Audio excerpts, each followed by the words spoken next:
소녀가 꽃을 든 장군의 중매쟁이가 된 후 다시 그의 조수 위에 앉았습니다. 나는 의도를 숨기거나 짐을 싣지 않고 순순히 그의 뒤를 따라가며 그의 친절한 동생을 수연 옆에 앉혔습니다. 차가 덜컹거리자 내 무릎이 우연히 옆에 앉은 남자의 튼튼한 허벅지에 닿았습니다. 나는 사랑하는 내 다리를 돕지 않았고 그도 물을 주지 않았습니다. 가는 길에 차가 멈춰 섰을 때 꽃을 든 장군의 중매쟁이가 된 소녀가 화장실에 들어갔습니다. 다른 차 문이 닫히고 다른 다리가 내 목덜미를 움켜쥐더니 마침내 내 영혼을 빼앗았습니다. 그 키스는 너무나 강렬해서 나는 욕을 하지 않을 수 없었습니다. 하지만 그 남자가 남자를 이해하고 남자가 된다는 것은 부인할 수 없는 진실입니다. 소녀가 꽃을 든 장군의 중매쟁이가 되자 그의 조수 위에 앉는 것이 가능해졌습니다. 나는 빗질하거나 행동하지 않고 그저 그 사람이 차 문 뒤로 오도록 만들었을 뿐입니다. 하지만 차 안을 들여다보는 순간 나는 그를 쳐다보지 않을 수 없었습니다. 뜻밖에도 이 단기 자가용 여행에는 다리가 가장 심하게 불편한 사람도 함께 참여했습니다. 나는 그 틈을 타 평정심을 되찾고 자연스럽게 고개를 끄덕여 인사했습니다. 불편한 다리는 고통스러웠고 얼굴에는 여전히 피로가 묻어 있었습니다. 그는 조심스럽게 국수를 들어 올려 나를 바라보았고 역시 살짝 고개를 끄덕인 후 눈을 감고 휴식을 취했습니다. 장커는 안전구조물에 도전하듯 돌아섰고 땅바닥에는 어머니들이 가득했습니다. 나는 뼈만 남은 차를 만들어 집 앞에 앉았습니다. 통캄호와도 나를 돌아보며 차의 구조물을 보며 조금만 움직여 이런 사소한 일에 나를 아껴서 소란 피우지 마 라고 말했습니다. 나는 안도했습니다. 괜찮아. 통캄호와는 조금 놀란 듯 보였지만 더 이상 아무 말도 하지 않았습니다. 장커가 최악의 빵을 가져다 구워서 맛없었으니까 네가 대신 먹어. 통캄호와는 조금도 마음에 들지 않아 빵을 반쯤 먹어 치웠다. 장커는 백미러로 나를 바라보며 눈물을 글썽이며 미소 지었다. 나는 그녀에게 눈길도 주지 않고 물병을 들고 열려고 했다. 뚜껑이 너무 꽉 닫혀 2번이나 시도했지만 여전히 열리지 않았다. 그런데 눈앞에서 장커는 장군의 손에 물병을 쥐어주고 있었다. 정말 못 열겠어요. 젊고 나이 들어서요. 아시잖아요. 제 손이 제일 사랑스럽잖아요. 장군은 그것을 참아내며 물병을 가볍게 열어 그녀를 유혹했다. 우리 둘은 번갈아 가며 마셨고 거절할 생각은 추호도 없었다. 나는 조금 서러워서 물병을 내려놓으려던 참이었다. 그때 옆에서 갑자기 손이 내 손에서 물병을 낚아챘다. 서양조끼가 찢어져 낡은 소매 부분이 드러났고 부리는 은빛으로 빛나고 있었다.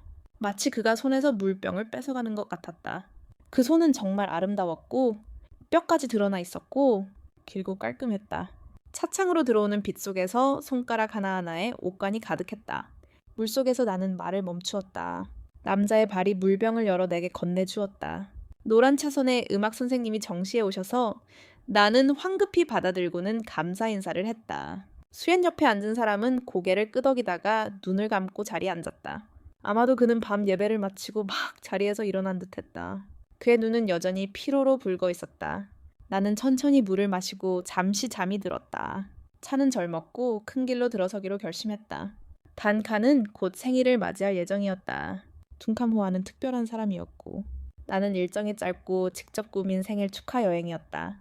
호황은 8명을 주선했는데 차 선생님은 100km 떨어진 시골 휴양지로 향했다. 차는 얼마 지나지 않아 단카가 퉁캄호에 거의 발이 묶일 뻔했다. 음악 선생님은 내가 무슨 말을 하는지 알아들을 수 없었지만 큰 소리로 흥분했다. 하지만 고개를 돌려보니 두 사람이 아주 즐겁게 이야기하고 있었다. 최근 그와 단카 사이의 과도한 행동 때문인 게 분명했다. 우리는 여러 번 다투었고 퉁캄호와는 다음에는 더 조심하겠다고 했다. 하지만 단카를 만날 때마다 모든 것이 구름 속에서 맛보는 것 같았다. 갑자기 모든 것이 정말 흥미롭다는 생각이 들었다. 대피소에서 고개를 숙이고 문 밖을 내다보았다. 익숙해지지 마. 가끔 길 아래로 작은 돌멩이가 굴러내려 이긴 융기부에 몸이 한쪽으로 기울지 않을 수 없었다. 오른쪽 아래 맨 무릎이 우연히 모어 슈엔의 두 쌍에 닿았다. 나는 반사적으로 그것을 붙잡고 돕고 싶었다. 그런데 갑자기 목에 희미한 분홍색 자국이 조금씩 보였다. 바보라도 그것이 영혼의 새싹의 흔적임을 알 수 있었다. 누가 말할 필요도 없이 그것을 놓아주었는가. 그 순간 내 가슴이 조여왔다. 분홍색 자국을 만지면 더 이상 움직이지 않을 거라고 경고했다. 그때 모어 쉬엔도 눈을 떴다. 그는 나를 바라보았고 나는 아주 침착한 척하며 앞만 똑바로 바라보았다. 그를 보지 않고 마치 무릎이 스치듯 그를 뒤로 밀어내는 듯 아무런 망설임 없이 움직였다. 그러자 그 근원은 더욱 가까이 다가왔다. 얇은 바지 한 겹만이 그들을 갈라놓았다. 그의 몸에서 뿜어져 나오는 탄탄한 근육과 가느다란 소나기가 생생하게 느껴졌다. 마치 연습처럼 혼자 사는 삶은 마치 땅에 이끌리는 듯 멈춰섰다. 엄마의 마른 울음은 한 모금의 물을 삼키지 못하게 했다. 그때 나는 물을 움켜쥐었다. 차가운 눈물이 목덜미를 찔러 들어오며 내 안의 날개와 경계의 감각 일부를 흩어지게 했다. 또한 다시 정신을 차리게 했고 다리는 여전히 움직이지 않았다. 그렇게 나도 참여하게 해줘. 마치 그 순간 현을 치는 것을 멈춘 것처럼, 그리고 더 세게 치는 것처럼, 마치 통제력을 잃을 것처럼. 그런데 그날 차가 갑자기 급하게 뒤로 들이받았다. 앞좌석에 앉은 장커가 소리쳤다. 어봐, 날 찌르고 싶게 만들어줘. 그녀는 거리를 따라 계속 걸어갔다. 그리고 부드럽게 칭찬했지만 당신은 정말 빠르게 반응했다. 방역할 시간이 없다면 돌멩이가 이미 우리 차 중앙에 부딪혔을 것이다. 둥은 꽃을 잡고 곧바로 말했다. 그 후 운전 실력이 좋지. 장커가 갑자기 다가와 키스했다. 정말 잘했어. 정말 잘했어. 다시는 그러지 마. 둥은 꽃을 잡고 뒷줄에 앉아있는 여자친구에게 훈계를 하는 것을 잊지 않았다. 캑에 훈계하는 동안 그는 화난 척했지만 여전히 진지하지 않았고 성골은 여전히 여기에 있었다. 장커는 토하고 눈이 튀어나오며 순진한 표정이 나타났다. 성골만. 나는 그와 함께 자랐고 항상 그를 형처럼 대했지만 아무것도 아니야. 나는 담요가 필요해. 그녀는 고개를 들고 웃었고 집에서도 그렇게 형에게 키스했다. 장커는 곧바로 따뜻한 표정을 지었다. 형, 내가 말했잖아. 성골만 나를 좋아하지 않아. 그렇지 않으면 그녀를 불행하게 하지 않기 위해 더 이상 가지 않을 거야. 통카모는 곧바로 눈살을 찌푸렸다. 요아, 성골이시여. 당신은 그녀보다 2살이나 많으시잖아요. 좀 더 관대해 주실 수 있나요? 그녀는 아직 어린아이일 뿐이고 성격이 그렇게 고집스러우신데 왜 그렇게 상처 주는 말을 하시는 겁니까? 그 순간 저는 반박할 힘도 미국에서처럼 제가 관대해지길 바라는 마음도 없었습니다. 물론이죠. 하지만 나중에 당신도 좀 관대해 주셨으면 좋겠습니다. 그 순간 제 다리 그리고 점점 더 끈질기게 달라붙는 다리가 점점 더 꽉 달라붙는 것이 느껴졌습니다. 차가 살짝 흔들리던 그때 베개가 다시 한번 제 다리를 잡아주었고 갑자기 점점 더 끈질기게 달라붙는 다리의 길고 촉촉한 몸이 저를 붙잡았습니다. 그의 손바닥이 차가운 제 데뷔 무대를 꽉 눌렀고 열기는 끊임없이 퍼져나갔습니다. 그 순간 모든 것이 1000배로 확대되는 것 같았습니다. 꿈의 선에 익숙해진 그의 손가락에는 얇은 굳은 살이 박혀있는 것이 느껴졌습니다. 그의 손가락이 제 몸을 통해 성숙해지는 것을 느끼니 마치 쫓겨나는 듯한 느낌이 들었습니다. 고개를 돌려 그를 보지 않을 수 없었다. 잠깐의 눈짓이었지만 마치 그가 똑바로 앉아있는 것을 포착한 듯 긴팔 셔츠 깃이 채워졌다. 턱을 내리는 것을 잊은 그의 작은 모습은 영원히 변함없었다. 그리고 극도로 날카롭고 각진 얼굴은 사람들을 움직이지 않을 수 없게 만들었다. 찬창수에는 권력자 둔카모아의 권세 아래서는 완전히 다른 사람으로 여겨진다. 그가 없었다면 둔카모아와 약간의 관계가 있었을 것이다. 그처럼 무난한 성격의 깨끗한 차를 극도로 좋아하는 사람, 이런 모임에는 절대 나타나지 않을 것이다. 둔캄호아와 함께 지내면서 나는 자연스럽게 그를 알게 되었다. 사법행정처에서 만날 때마다 서로 인사를 나누었다. 그는 조용하고 솔직한 성격을 좋아하고 사생활은 밧줄처럼 깨끗했다. 다음에 카드놀이를 하거나 축구를 할 때 모두와 술을 마실 때처럼. 시간이 지나면 찬창수에는 일찍 떠날 것이다. 그러면 그는 소파에 혼자 앉아 눈을 감고 쉬게 됩니다.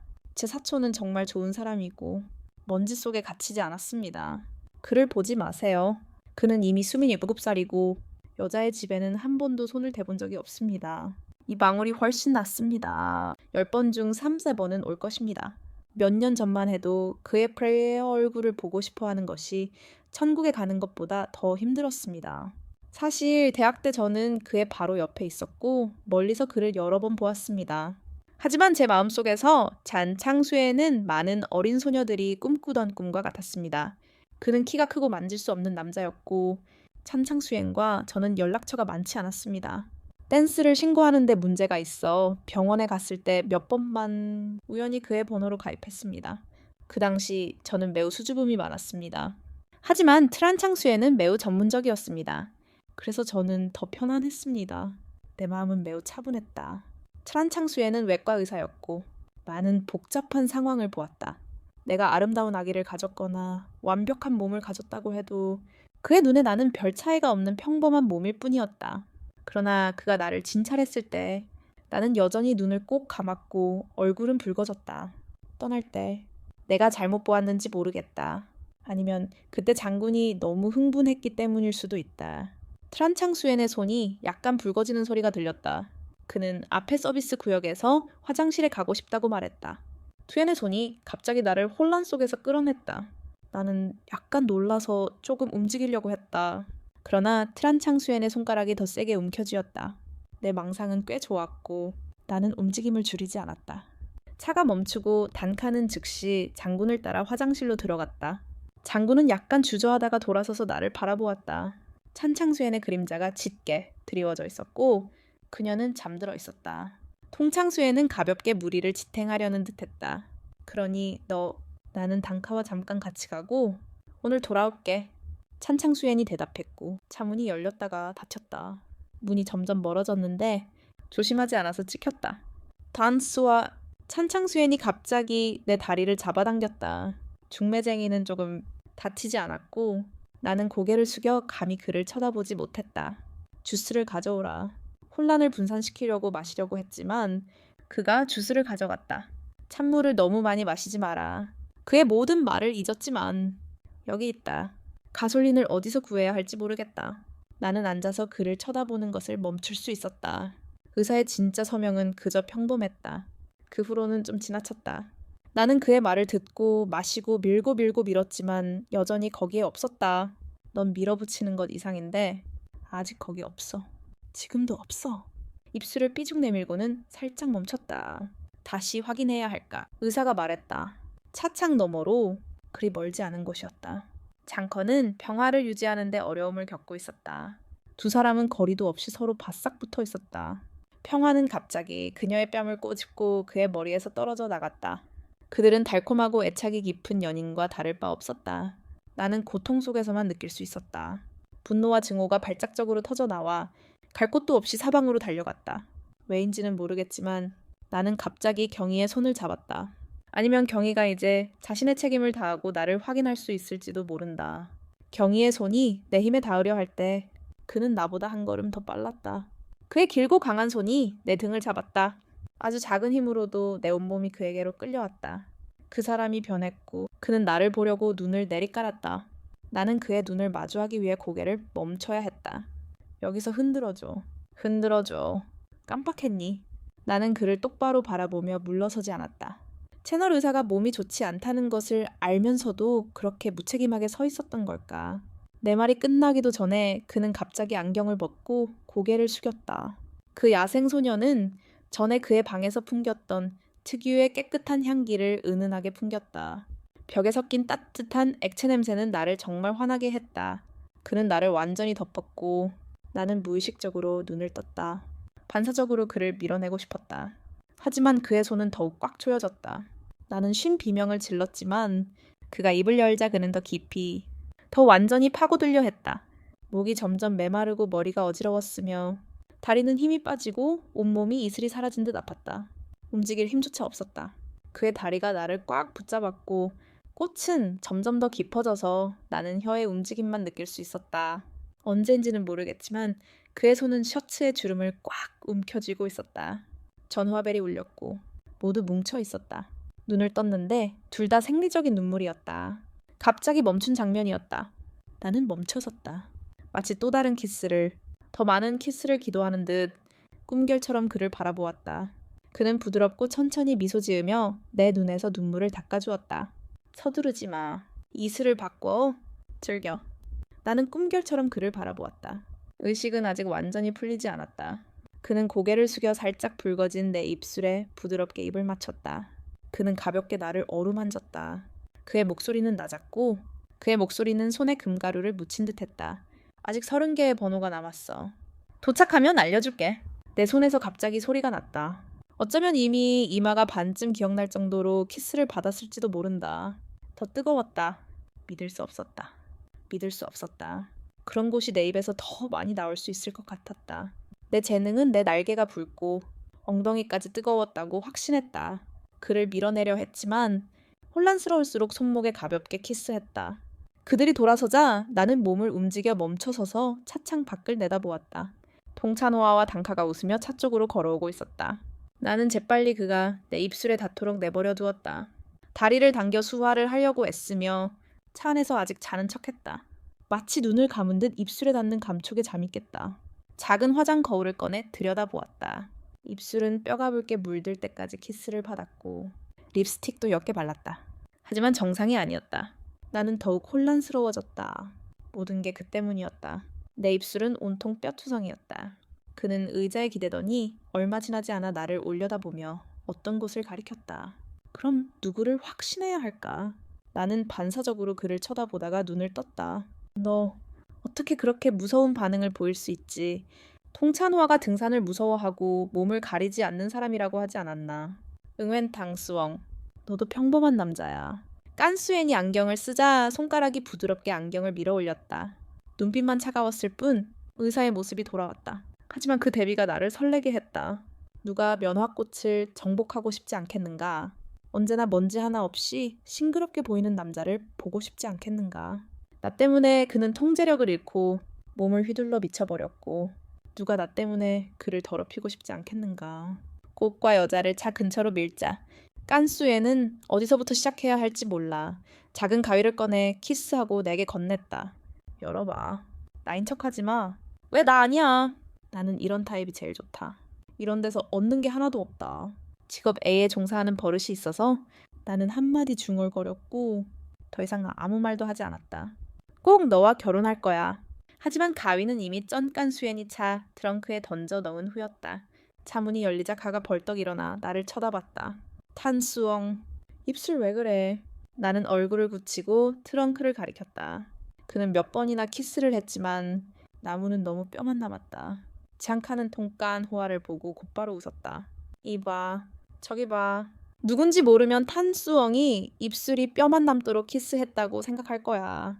통깐 호아는 눈썹을 살짝 치켜 올리고 의심 어린 눈빛으로 나를 바라보았다. 하지만 쩐깐 수엔의 얼굴을 보자 아무 말도 하지 않았다. 야, 표정이 너무 편하네. 다들 말했지. 예전에 탄수엉만 나타났는데 차에서 자고 있었잖아. 어떻게 키스할 수 있겠어? 하지만 우리가 집을 비운 동안 탄수엉이 뭘 했는지 누가 알겠어. 장카가 진지하게 말하자. 쩐깐 수엔이 갑자기 멈춰서서 장카를 바라보며 목소리가 느려졌다. 그녀는 항상 차에서 잤고 5분 전에 깨어났다고. 내가 증언할 수 있어. 장카가 앉았고 안깐 수엔이 앉았다. 진징쉬아는 즉시 기절했다. 진 가문과 건 가문은 서로 알지 못했고 나와 그녀도 서로 알지 못했다. 장커의 얼굴이 순식간에 붉어지며 송찬호를 바라보았다. 송찬호는 진징쉬안의 차가운 얼굴을 바라보다가 결국 말을 잇지 못했다. 장커는 스스로가 불쌍했지만 다른 방법이 없었다. 건 가문은 여전히 송 가문에 의지해야 했다. 그리고 송 가문이 진 가문 앞에 섰을 때 가족들은 고개를 숙일 수밖에 없었다. 마음속 분노가 끓어올랐지만 그의 눈은 여전히 거울에서 내 월급을 받아내며 날카롭게 바라보았다. 나는 곧바로 알아챘다. 그녀가 기록하고 계산한 또 다른 빚이었다. 남은 거리 30채널. 젠커는 아무 말도 하지 않았다. 리조트에 도착할 때까지 젠커는 곧바로 송찬호에게 매달려 방에서 함께 지내기를 기다렸다. 오빠! 난 밤에 혼자 잔 적이 없어. 정말이야. 어쨌든 작은 방에 방이 2개나 있고 주인만 눈치채지 못할 거야. 젠커는 송찬호의 팔을 껴안고 소녀를 흔들며 말했다. 송찬호는 어쩔 줄 모르는 표정으로 나를 바라보았고 나는 그저 미소 지었다. 그럼 방을 바꿔줘. 정원이 있는 방이 더 좋아. 송찬호는 누구를 말하는 거야. 이번엔 서리 대신 고개를 끄덕여봐. 다음엔 같이 휴가를 가자. 너 보상 같은 거 아니냐? 알았지. 고개를 끄덕였다. 알았어. 그럼 짐을 방까지 옮겨줄게. 송찬호는 내 동의도 기다리지 않고 황급히 내 짐을 새 방으로 옮겨주었다. 그가 돌아왔을 때 그의 표정은 훨씬 가라앉아 있었다. 부위 모임이 있어서 화장실 한가운데서 기다렸다. 새 한여로 갈아입고 달콤하고 매혹적인 스타일로 천천히 화장을 했다. 도착했을 때 그 사람은 이미 와 있었다. 북적이는 방 안에서 내 옆에 혼자 앉아 웃고 있는 사람의 다리가 보였다. 그는 차갑고 딱딱한 차가움 속에 하얀 실크 셔츠에 여전히 아플 것 같은 안경을 쓰고 있었다. 내가 방에 들어서자 그는 무심하게 나를 흘끗 쳐다볼 뿐이었다. 그런데 눈을 돌리는 순간 그의 손이 실크 셔츠 윗단을 잡아당기는 것이 보였다. 마치 우연처럼 그의 손이 너무 짧아서 눈을 내리깔고 입술을 벌렸다. 머릿속으로는 이런 생각이 들었다. 이 장면이 조금이라도 짧으면 어떻게 자제력을 잃을까? 세상에, 오늘 정말 예쁘게 차려입으셨네요. 장카가 달려와 제 손을 잡고 흔들었어요. 괜히 넋을 잃은 표정이었지만 순식간에 제 시선을 빼앗아갔죠. 세상에, 저기 봐. 또 날 괴롭히는구나. 칼을 천천히 바라보며 화장도 꼼꼼하게 했어요. 솔직히 말해서 그녀는 정말 공주 같아요. 사람들은 그게 사실이라고 말하죠. 사랑은 값을 매길 수 없을 만큼 소중하고 관리는 매력적이어야 해요. 저는 보통 심플하고 편안하게 입어요. 하지만 요즘 저는 어떤 상황에서든 달콤하고 매력적인 메이크업 스타일을 시도해 봤어요. 여튼 노란색의 짧은 스트랩 드레스를 선택했어요. 같은 색의 높은 앵글 스트랩 드레스와 잘 어울리죠. 대신 제 밝은 모습을 더욱 돋보이게 해줘야 돼요. 장군이 저를 바라보는 눈빛은 마치 바람처럼 경전에 대해 강의하는 것 같았어요. 다른 사람들도 야단법석을 떨기 시작했지요. 오늘의 뼈 사다리는 정말 사람들의 시선을 몇 번이나 사로잡았어요. 장군은 정말 멋진 순간을 보냈죠. 하지만 그 장군의 눈빛은 뼈 사다리에 꽂힌 듯 멍하니 바라보고만 있었어요. 움직이려고 장군은 약간 자만심에 차 있었다. 손님이었다. 그가 내 앞을 지나가자 손님은 한숨을 쉬며 말을 이었다. 뼈 사다리야. 오늘은 단카의 생일이야. 멋지게 차려입고 싶다면 나랑 단둘이 행복해. 뭐든 입어도 돼. 하지만 네가 이걸 좋아한다면 날 불행하게 만들지 않겠나. 나는 내 앞에 있는 장군을 바라보았다. 나는 그것을 분명히 느꼈다. 그가 한때 가졌던 감정은 물처럼 금세 사라져 버렸다. 하지만 나는 속상하거나 화낼 수 없었다. 탕수엉. 내 말 들었어. 통카무와는 눈썹이 꽤 많아. 그의 눈은 여전히 나를 응시하고 있었고 움직이지 않았다. 그럼 뭘 할 거야? 다른 옷으로 갈아입어. 통카무와는 부드럽게 내 손을 잡고 구석으로 데려간 다음 한숨을 쉬었다. 달수엉. 너는 그녀보다 2살이 더 많아졌지만 그녀는 조금 더 나이가 많아. 나는 미소를 지으며 그의 손을 잡아당겼다. 네가 싫다고 해서 뭐 어때? 통캄호와는 모두를 훑어보더니 빙긋 웃었다. 내게 거절할 방법이 있다고 생각해. 하지만 정말 싫은 거잖아. 싫으면 헤어지자. 이렇게 잘생긴 얼굴. 평화를 지키는 훌륭한 장군이 서서히 나타나며 자주 마주쳤다. 그는 내가 헤어지는 것을 두려워할 거라고 생각하는 듯했다. 나는 그를 떠날 수 없었기에 헤어지자. 그가 원하는 대로 그의 손을 밀어냈고 평화를 지키는 장군은 웃음을 참을 수 없었다. 그 바보는 다시 차갑게 식어갔다. 그리움으로 가득 차 있었다. 내게 얼굴을 내밀지 않고 어떻게 행동해야 할지 모르는 그 사람은 이제 가버려. 나는 그 사람 주변에서 더 이상 아무 말도 하지 않고 문을 열고 곧장 걸어갔다. 방으로 돌아가는 것을 기다리지 않고 와인 한 병을 들고 작은 공간으로 향했다. 마을 바람 아래서 편안하게 기대어 2번째 잔을 따랐다. 나는 발전문에 수엔의 옆구리에 대고 첫 번째 버튼을 눌렀다. 그는 마치 내 메시지를 기다리는 듯 매우 빠르게 답장을 보냈다. 무슨 일이야? 내 몸은 아직 매우 고통스러웠다. 그는 즉시 다시 누르지 않았고 몇 분 후 그 장소에 전화를 걸었다. 나는 의자에 기대앉아 마을 바람을 만끽했다. 연결선에서 차가운 눈빛이 느껴졌다. 멀리서 장미꽃은 여전히 반쯤 매혹적이었다. 나는 약간 어지러움을 느꼈고 내 마음과 사람들의 표정은 흐릿해졌다.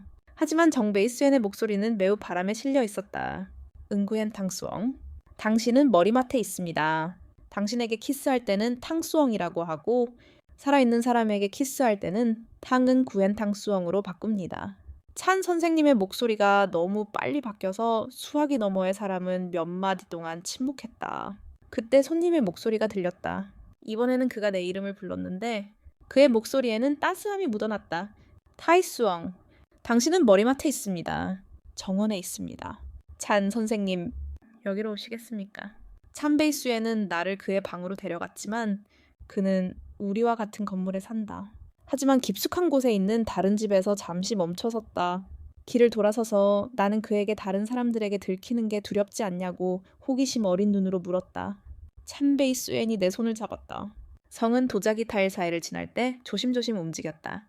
나는 고개를 숙이자 두 개의 겹쳐진 형체가 보였다. 그는 가면을 쓰고 있었고 두 사람의 그림자가 끝없이 펼쳐져 있었다. 이건 찬 가문의 손이니 걱정할 필요도 없다. 누가 내가 걱정한다고 했나. 고개를 갸웃거리며 나를 바라보았다. 나는 멈춰서서 똑바로 바라보았다. 내 눈은 깨어진 평화에 있었다. 그러니 무엇을 두려워해야 하는가. 우리가 언제 헤어졌더라. 보름 전 그도 그곳에 있었다. 그는 더 이상 아무 말도 하지 않았다. 그는 밝았고 그림자는 움직였다. 밝고 어두운 것들이 그의 잘생긴 얼굴에 드리워져 있었다. 그의 아래에 있지 마라. 그는 강하고 키가 크고 아름다운 나무 같았다. 응구엔 탕수엉? 그는 내 손을 꽉 잡고 온몸을 그의 품에 안았다. 나는 특히 빨리 헤어지고 싶었고 그에게 돌아서지 않으려고 했다. 집 옆에는 아주 넓은 정원이 있었다. 정원에 들어서자마자 그가 나를 문 안으로 밀어 넣었다. 그는 내 얼굴을 들어올리고 깊이 키스하고 뿌리에 키스하고 열정적으로 키스했다. 숨을 고르려고 멈췄을 때 그의 얼굴이 내 목에 닿았고 숨결이 뜨거웠다. 내 두 손이 그의 목과 손 그리고 긴 머리카락을 움켜쥐었다. 북쪽 다리에. 다른 여자에게 키스해 본 적 있어. 그는 다시 고개를 돌려 내 입술에 키스했다. 숨결은 얕았고 목소리는 낮았다. 그래서 그는 여자와 잠자리를 가져본 적이 없다고 생각했다. 내 얼굴 옆에 그의 다리가 들려 올라갔고 그의 손이 내 입술에서 부드럽게 움직였다. 맞아! 그는 키가 매우 컸다. 하이힐을 신어도 턱까지 닿을 정도였다. 항상 그의 머리카락을 움켜쥐고 있던 내 두 손이 이제 천천히 그의 열린 셔츠 깃으로 내려갔다. 부드러운 내 손가락이 그의 남성다움에 닿자 그는 강하게 반응했다. 그의 남성다움은 강렬했고 내 얼굴을 잡고 있는 손은 당나귀처럼 뜨거웠다. 마음속 복잡한 감정들이 마치 탈출구를 찾는 듯 뒤섞였다. 눈을 감고 그 매혹적인 남성성에 살며시 키스했다. 내 얼굴을 감싸고 있던 그의 두 손이 갑자기 내 머리카락까지 만졌다. 그는 나를 더 가까이 끌어당겼고 내 입술은 그의 입술에 더욱 밀착되었다. 그의 숨은 아주 가늘었지만 여전히 숨을 참으려 애쓰며 한 번도 내쉬지 않았다. 선생님, 중요한 걸 잊으셨나요? 그의 따뜻한 손이 부드럽게 내 얼굴을 스치며 얼굴 모서리에 키스했다. 뭐가 그렇게 중요한데. 내가 너무 아픈데. 진찰을 안 해주시겠어요? 손을 뻗어 그의 왼손을 잡아 아래로 당겼다. 그의 손가락 끝이 내 가슴에 닿았다. 그는 그녀처럼 밝지 않았다. 내 드러난 피부는 내 피부처럼 흐릿하지 않았다. 나는 멈췄다. 바람이 그의 눈에서 강렬한 욕망으로 가득 차 있지 않은 것을 보았다.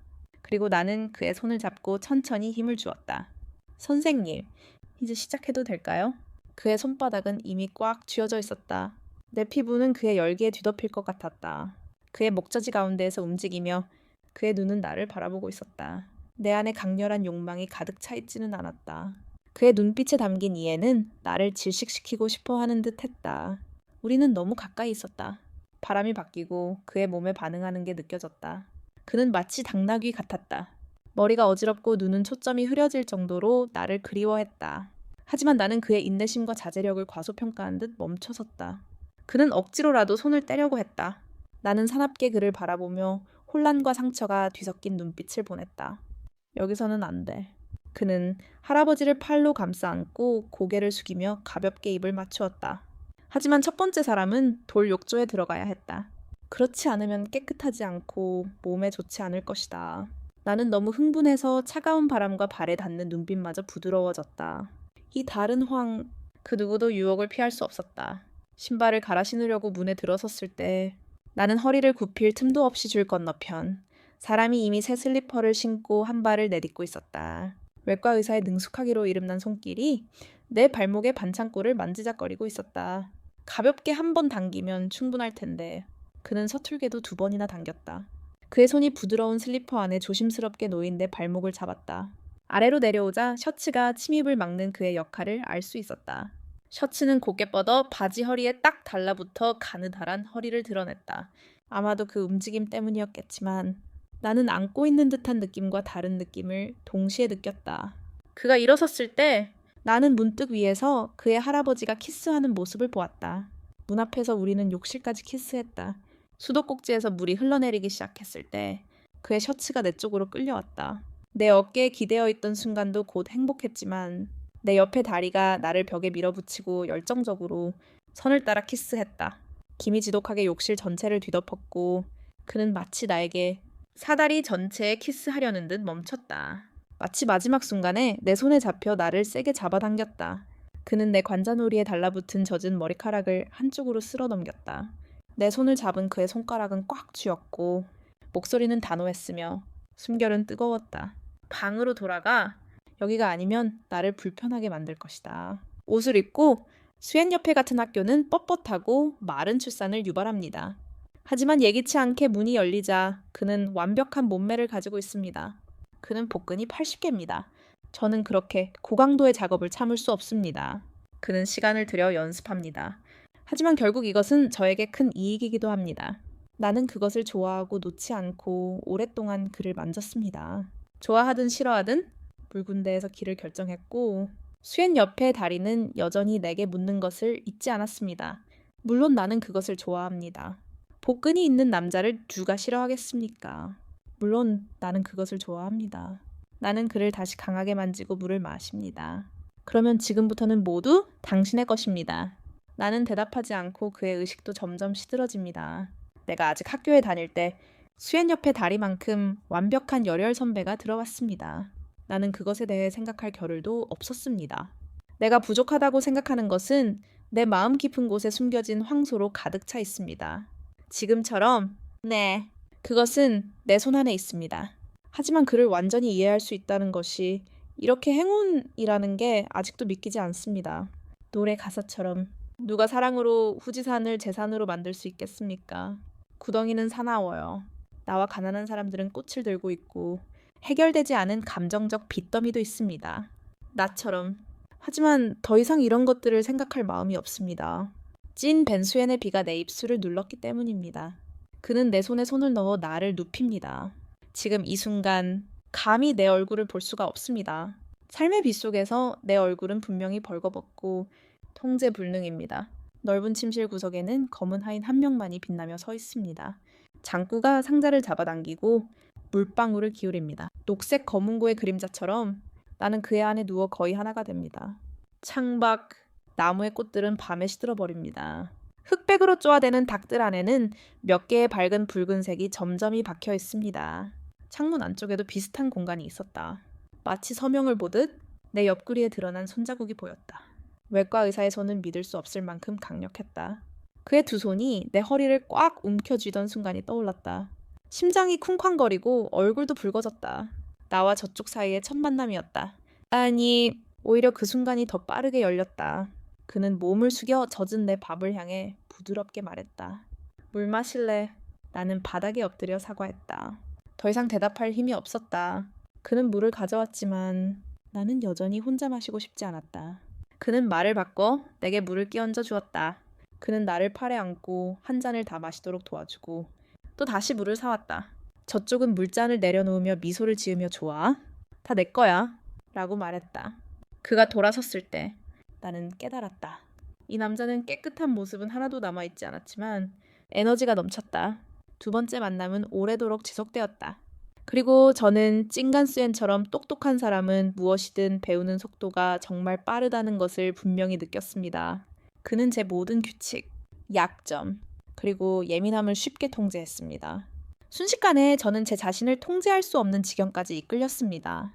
그의 눈에서 눈물이 밥알에 스며들었습니다. 그러자 그는 부드럽게 고개를 저었고 제 눈은 그를 수없이 아나니라고 불렀습니다.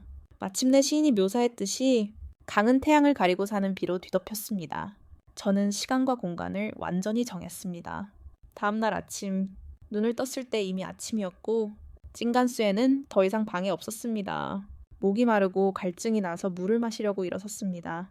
제 몸이 마치 깨진 유리 조각 1000개와 같다는 것을 깨달았고 고통은 참을 수 없었습니다. 오랫동안 누워있다가 침대에 누워보니 침대 옆 물잔 아래 끔찍한 전화가 걸려 있었습니다. 그것은 찐간수엔의 그물이었습니다. 미안해요. 딴 수진? 저는 사건에서 빠질 거예요. 병원에 직원이 부족해서 당신이 처리해야 해요. 제가 일을 끝내고 연락드릴게요. 알겠어요. 저는 공고를 보고 잠시 멈췄습니다. 가장 먼저 떠오른 생각은 이랬습니다. 아마 이건 남자들이 흔히 하는 말일 거예요. 참벤 수엔이 어젯밤 일을 덧없는 연애로 여겼을지도 몰라요. 그래도 어쩔 수 없었어요. 제발 사랑에 대해 이야기해 주세요. 공고에는 사건이 종결되었다는 내용이 적혀 있었습니다. 부상자들은 그가 일하는 병원으로 이송되었는데 가장 가까운 단어 때문이었습니다. 찬 벤수에는 저를 해고하지 않았지만 다시 연락하겠다고 했습니다. 그러니 연락해 주세요. 무슨 말을 하고 싶고 저는 어떻게 해야 할까요? 머리가 쿵쾅거렸습니다. 다음 단계는 무엇인지 명확하게 생각할 수도 없었습니다. 하지만 더 이상 여기에 있고 싶지 않았습니다. 그래서 저는 재빨리 간단한 개인 위생줄을 서고 녹음실로 돌아갈 준비를 했습니다. 작은 집에서 나와 바깥 호수로 나가자마자 뜨엉깜 호아와 단카 무리와 마주쳤다. 나는 그들에게 주의를 기울이고 싶지 않았고 돌아서서 눈을 떼지 않으려고 했다. 하지만 단카가 나를 다시 불러 뒤에 있는 사다리를 가리키며 남자 셔츠를 입었다. 하지만 밖으로 나갔을 때 목과 가슴에 키스 자국이 가득했기 때문에 나는 옷장에서 직접 새 셔츠를 꺼냈다. 아마도 그 셔츠는 찐강 수엔이 가끔 지나갈 때 갈아입을 수 있도록 준비해 둔 것이었을 것이다. 단 카가 말을 마치자마자 나는 반사적으로 손을 꽉 쥐고 무언가를 만들었다. 하지만 뜨엉깜 호아의 얼굴이 변했고 응구엔 탕수엉, 그녀 몸에 걸친 셔츠는 처음부터 그랬다. 나는 평정을 유지하려고 노력했고 내 마음에 든 첫 번째 생각은 찐강 수엔을 유혹하기 위해 주도권을 쥐는 것이었다. 무슨 일이 있어도 나는 그가 거짓말에 빠지지 않도록 할 것이다. 방금 날씨가 추워져서 나는 편리하게 웨이터에게 빌렸다. 통콩호아는 내가 지나가야 할 위치에 그대로 서서 한 걸음씩 내게 걸어왔다. 응구엔 탕수엉. 나는 밤새도록 너를 지나치지 않고 방으로 돌아갔다. 그는 셔츠를 잡아당기며 나를 비난했다. 나는 그의 손을 밀어내고 기억이 맞다면 한 걸음 물러섰다. 나는 지나쳤고 우리는 헤어졌다. 그러니까 내가 하는 일은 너와 아무 상관이 없다는 거야. 장카는 즉시 놀라서 말을 꺼내며 탕수엉을 비난하고 장군과의 악수를 비난했다.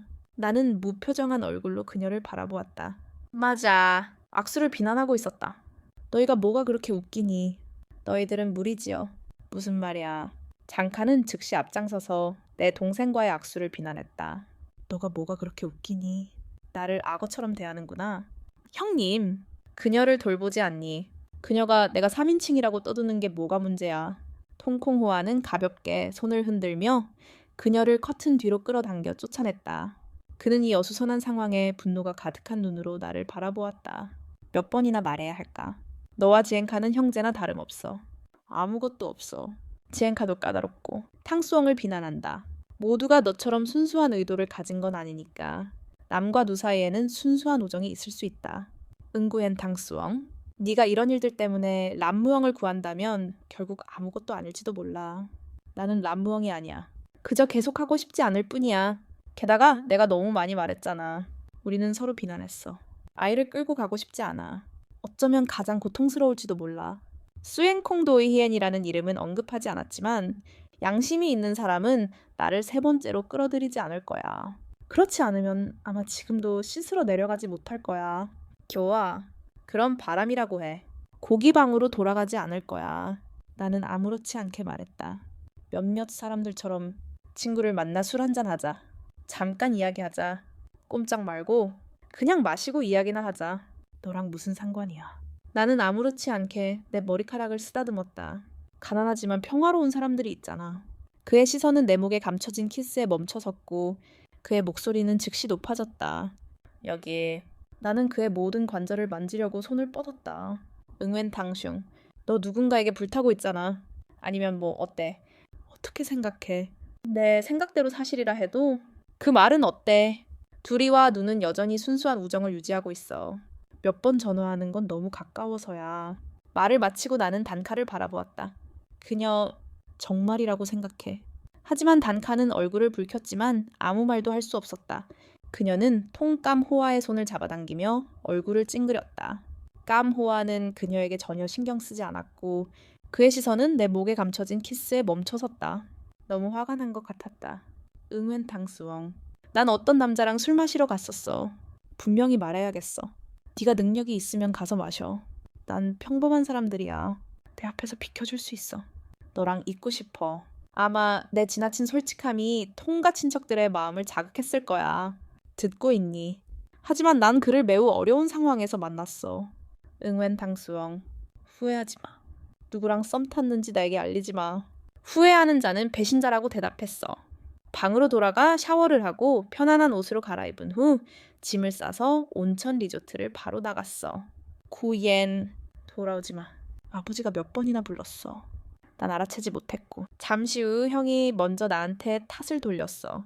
통감호아랑 또 싸웠잖아. 사과해. 그렇게 무례하게 굴지 마.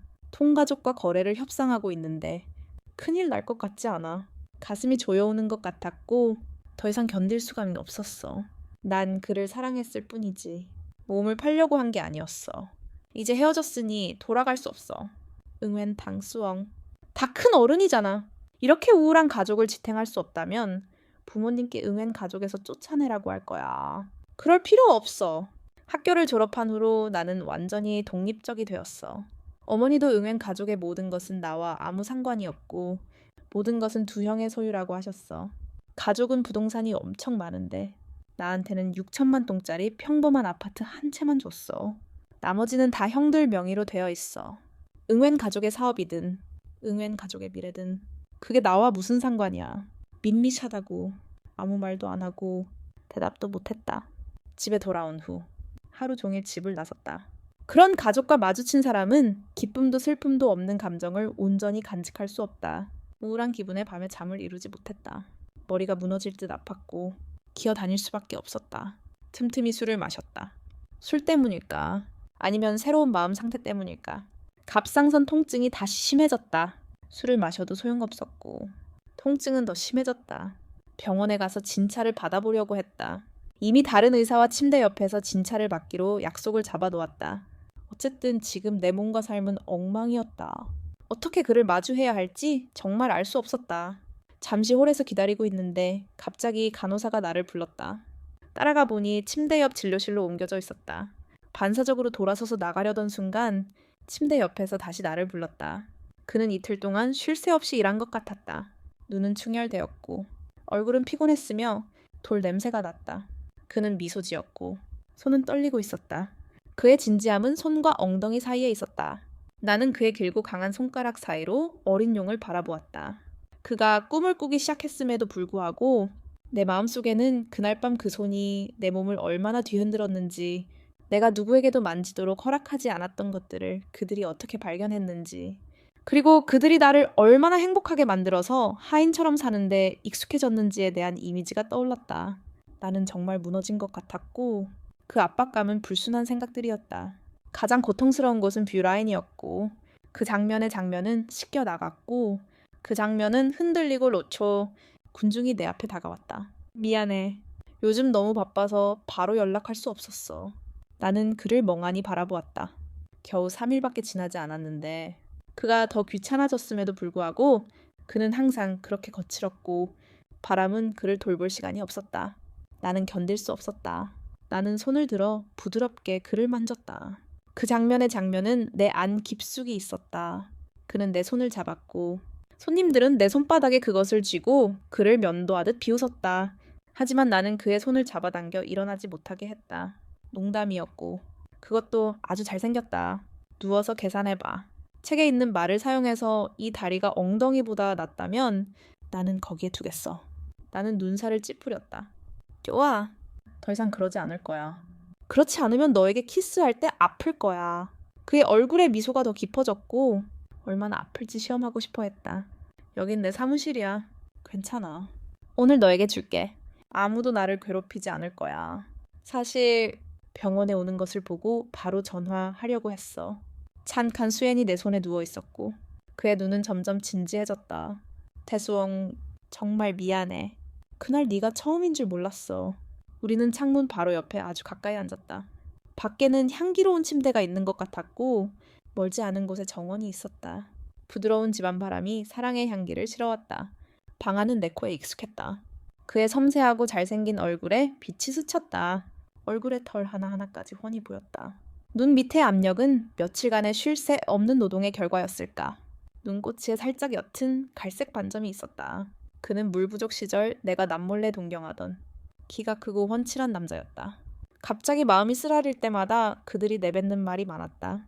사람들은 자신의 무덤을 누군가에게 맡기면 자책감을 피할 수 없는 법이다. 하지만 그 후유증으로 그를 밀어내고 싶지 않았다. 사실 나는 본래 이기적이고 허영심이 강한 사람이라는 것을 잘 알고 있었다.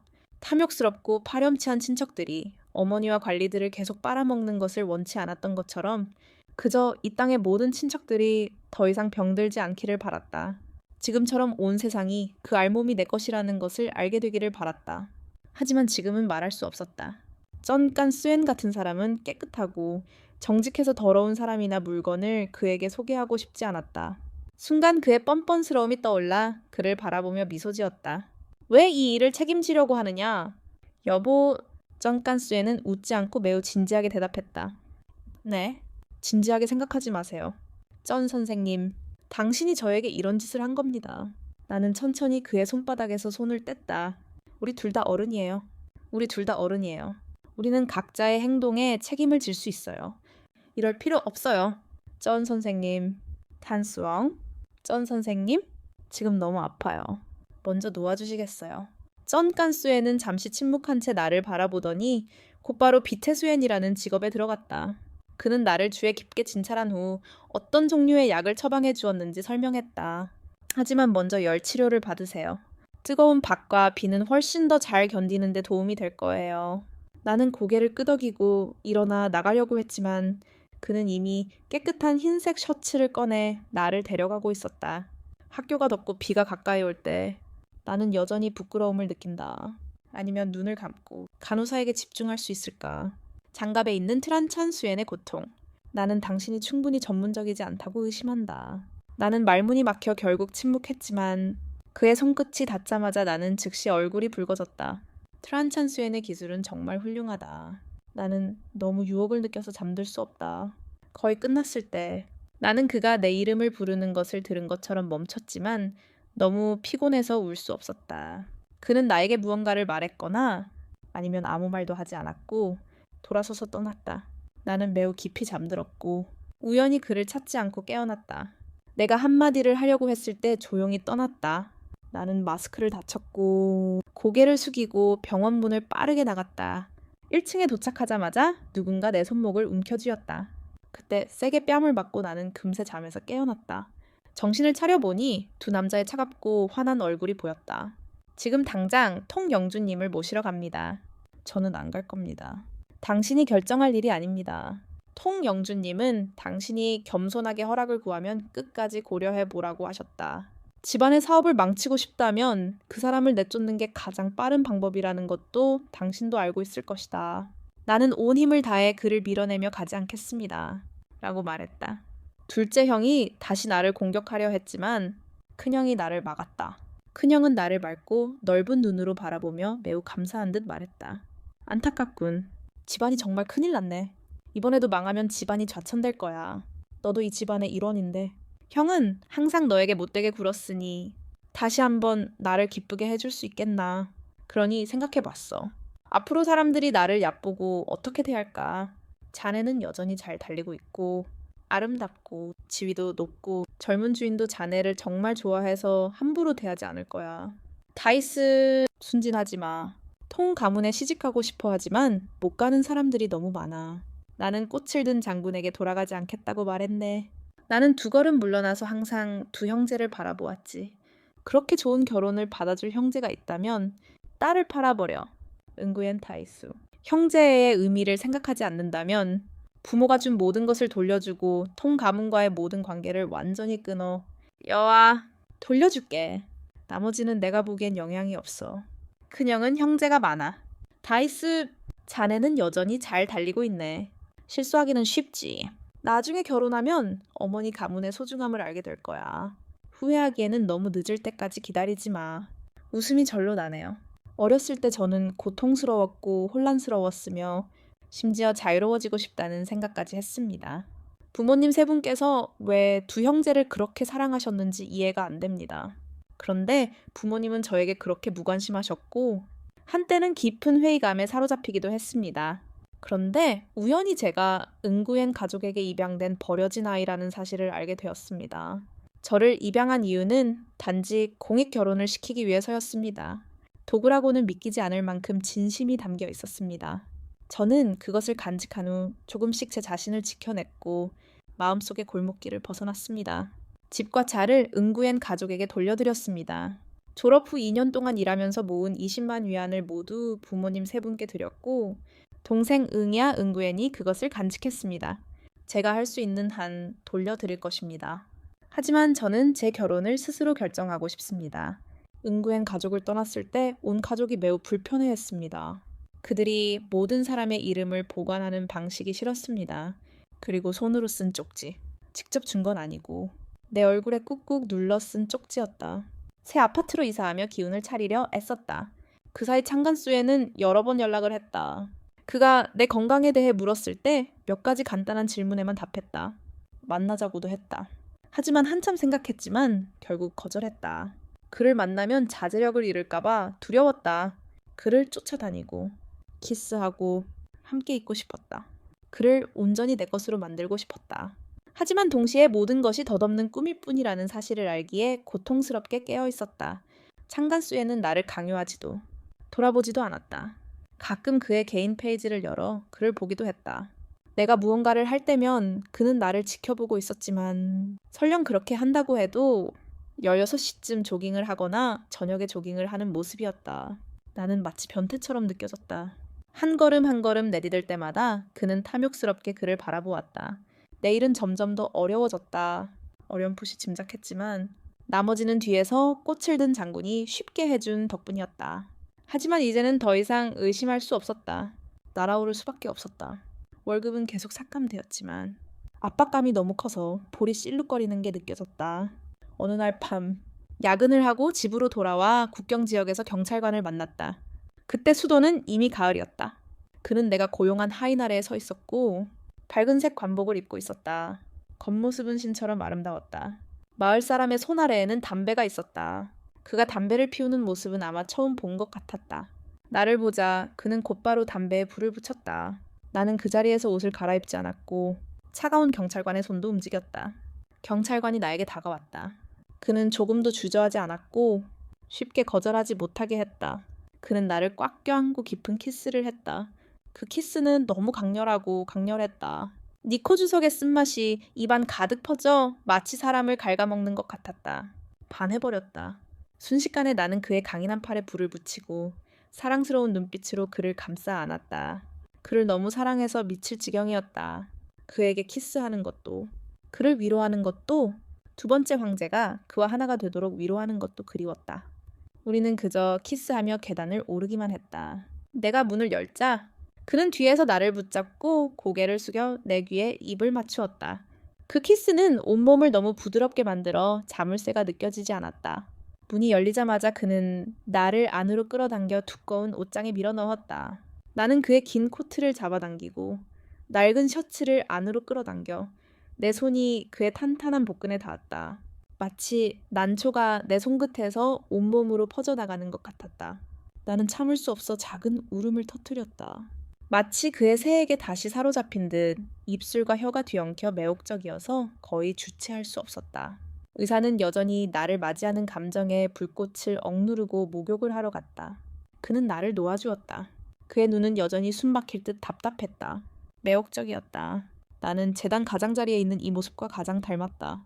한 사람이 왕좌에서 성체로 끌려내려 유혹에 몸을 담그고 있었다. 그가 돌아서서 걸어가려고 하자 나는 뒤에서 그를 붙잡았다. 방은 오랫동안 붐볐고 나는 그와 함께 목욕하고 싶었다. 내 몸은 매우 작았고 욕실도 매우 좁았다. 득투는 젊어 보였고 망설임 없이 다가왔다. 나는 약간 차가움을 느꼈다. 재단 가장자리는 곧바로 나를 따뜻하게 했다. 그는 매우 꽉 조여 있었고 그의 손 또한 매우 꽉 쥐어져 있었다. 뜨거운 손이 내 가슴을 비비고 집은 흐느끼며 내 머리를 주물러 온몸을 일으켜 세웠다. 그는 나보다 더 고개를 숙였고 그의 손가락은 부드러워 내 가슴을 비비며 차가운 내 손을 쉽게 드러냈다. 나는 더 이상 억지로 참으려 하지 않고 눈을 감았다. 선생님, 다시 확인해 보시겠습니까? 나는 그의 손을 잡아 천천히 내 등에 얹었다. 그는 격렬한 감정에 휩싸여 마치 눈이 먼 방으로 돌아가고 싶어 안달이 났다. 바로 아래는 박쥐들이 득실거리는 물길로 가득했고 너무 좁아서 거의 불가능할 정도였다. 편안하게 움직이기 위해서 나와 수엔 옆의 다리는 몇 번이고 결혼하기로 했다. 결국 나는 피곤해서 떠나고 싶었다. 그의 팔에 머리를 기대고 곤히 잠들었다. 깊숙이 그리고 차갑게 잠이 들었다. 다시 깨어났을 때 수엔 옆의 다리는 여전히 내 작은 방 안에 있었다. 나는 조금 놀랐다. 몇 번이나 눈 밑을 훑어보며 확인하려 했다. 그는 부엌에서 소매를 걷어 올려 음식이 담긴 쟁반을 꺼냈다. 깨어났어. 뭐 먹을래? 그 후로 그는 떠나지 않았다. 수엔 옆의 다리는 음식을 식탁에 놓고 내 옆에 서서 잠든 눈으로 나를 바라보았다. 그가 떠날까봐 두려워 오랫동안 눈을 뜨지 못했다. 그는 여전히 잔을 파고 있었다. 밥은 부드러웠지만 정돈되지는 않았다. 그의 온몸은 따뜻하고 부드러운 옷 같았다. 잔을 파낼 때의 모습도 좋지만 내 손으로 꺼낼 때의 모습이 더 좋다. 그의 옆에 서서 나는 더 가까이 다가가 멈춰섰다. 그의 눈을 똑바로 바라보았다. 이제 난 아무것도 없어. 아마 그 일은 잘 안 될 거야. 그리고 난 응구엔 가문의 딸도 아니고 그저 그들이 입양한 버려진 아이일 뿐이야. 난 아주 이기적이고 또 조금은 허영심이 많아. 너 같은 사람은 좋아하지 않을 것 같아. 내 약함, 열등감, 불안감을 느낄지라도 네가 손을 내밀면 그는 나를 꽉 안아. 뼈만 남은 너는 나 외에는 다른 것에는 전혀 신경 쓰지 않았어. 왜? 난 깊은 혼란 속에 너를 쳐다봐. 왜 나야? 왜 날 좋아하는 거야? 바람은 내가 고집 세고 계략 쓰고 거만하고 열등한 사람이라는 걸 가르쳐줘. 이유는 없어. 그냥 좋아할 뿐이야. 창가는 천천히 몸을 숙여 내게 가볍게 입을 맞췄다. 아무 이유 없이 그저 좋았다. 어쩌면 오래전. 둘 다 아직 학교에 다니던 시절이었을지도 모른다. 어쩌면 그녀가 통감호와의 여자친구가 되기를 기다리다가 다시 만났을 때였을지도 모른다. 그 자신도 바람을 잘 쐬지 않았다. 그녀가 통감호와와 함께 있었기에 비로소 그 사실을 알 수 있었다. 그는 자신과 통감호와가 싫어하는 그 모임에 참여하기 시작했다. 단 한 번이라도 그녀를 보기 위해서였다. 그래서 그는 오만함과 질투심을 억누르고 그녀와 통감호와 곁에 나타났다. 창간이 건너갔고 이 세상 누구도 그 사실을 알지 못했다. 그날 그녀가 차에 앉아 있을 때 그녀의 아픈 무릎이 쉴 새 없이 그를 스쳤다. 무언가를 할 수 있다는 사실에 그는 스스로를 미워했다. 하지만 그는 그 감정을 주체할 수 없었다. 결국 그는 자신이 가장 큰 상처를 준 사람이 되었다. 하지만 그는 자신의 선택을 후회하지 않았다. 단 한 번도 후회하지 않았다. 단지 좀 더 적극적으로 나섰어야 했다는 후회만 남았다. 그는 더 빨리 행동했어야 했고 더 많이 도와줬어야 했다. 설령 그가 완고한 사람이 되더라도 말이다. 내일은 결국 실패로 끝났다. 회사 바로 아래에서 나는 테이블 밑에서 동감호화를 만났다. 통통한 가슴을 가진 내가 차에서 나오는 것을 본 그는 즉시 나를 차에서 밀어내렸다. 이번에는 그의 자세가 변하지 않았다. 나는 그를 보지 않고 계속 앞으로 나아갔다. 통감호화가 내 길을 건드렸고 서리 사다리는 더 이상 그를 마주치지 않았다.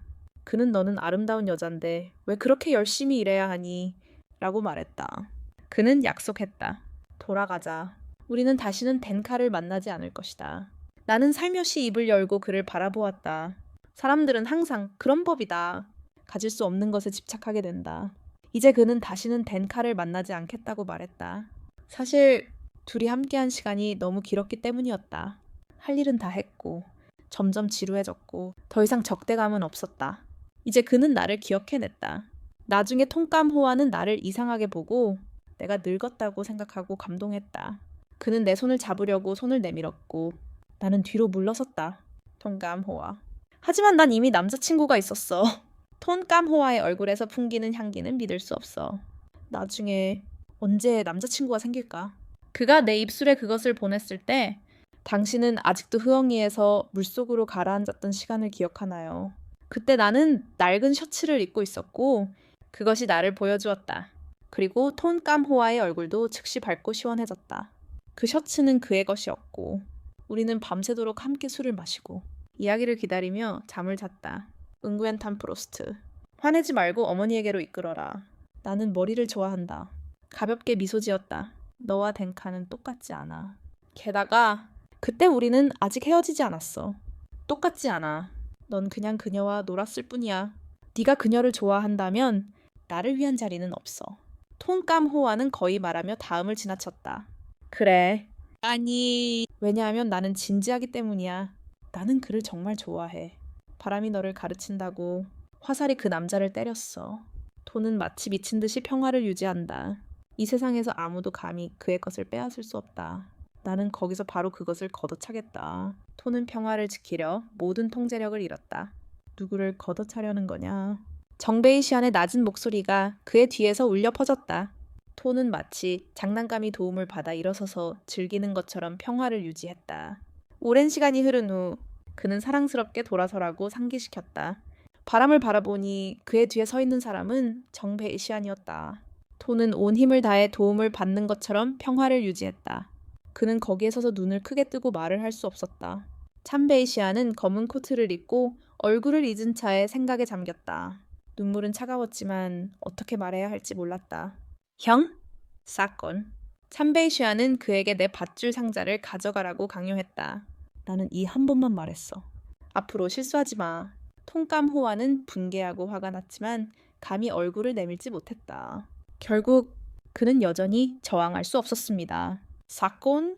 당신은 탄수엔이 내 가장 친한 친구라는 것을 알고 있습니다. 하지만 이미 그렇게 했다면 더 이상 아닙니다. 그때 나는 화가 나서 참을 수 없어서 작별 인사를 했습니다. 나는 그런 것들에 신경 쓰지 않았습니다. 찬수에는 한 손을 잡고 나를 감싸고 톤참호아에게 키스했습니다. 탄수에는 작별 인사를 했습니다. 즉, 작별 인사 사콘. 불행하다면 더 이상 나를 사촌이라고 부를 필요가 없습니다. 찬수에는 가볍게 미소를 지었습니다. 결국 찬 가족과 톤 가족은 관련이 없습니다. 톤 참호와는 즉시 미끼를 물었습니다. 찬 가족과 가까워지기 위해 그는 얼마나 많은 노력을 기울였는지 모릅니다. 그가 그것을 망친다면 그의 아버지는 분명히 그를 먼저 벗길 것입니다. 찬수행과 나는 차를 탔습니다. 차는 잠시 동안 갔다. 나는 고개를 돌렸고 톤 참호와가 여전히 거기에 서 있는 것을 보았습니다. 방금 슬픈 바에 대해 실망했습니다. 수엔 옆에 있는 찬을 돌아보았다. 채집중하는 팡의 모습이 너무 멋졌다. 그의 연구 코너 사진을 12장 찍지 않을 수 없었다. 발 박사님, 온전한 모습을 보여주고 싶다. 정말 돌아보고 싶다. 수엔 옆에 있는 찬은 내 남자다. 괜찮아. 예시를 열어 12장짜리 사진을 골랐다. 예상치 못하게 게시물과 함께 알림이 터져 나왔다. 하지만 편집 부분은 어려운 부분인데 마음속 기쁨이 터져 나올 것 같다. 검은색과 빨간색으로 멈춰 섰을 때 수엔 옆에 있는 찬이 내 손을 잡았다. 행복하지? 정말 행복해. 그는 갑자기 고개를 돌려 내게 부드럽게 키스했다. 서리 사다리. 그도 정말 행복해 보였다. 블랙라이트가 켜지고 차가 굴러가기 시작했다. 앞길은 아직 멀었고 햇살이 가을을 가렸다. 내 행복은 이제 시작일 뿐이다. 스토리가 끝났습니다. 들어주셔서 감사합니다. 흥미로우셨다면 구독과 좋아요를 눌러주세요. 좋은 하루 보내세요.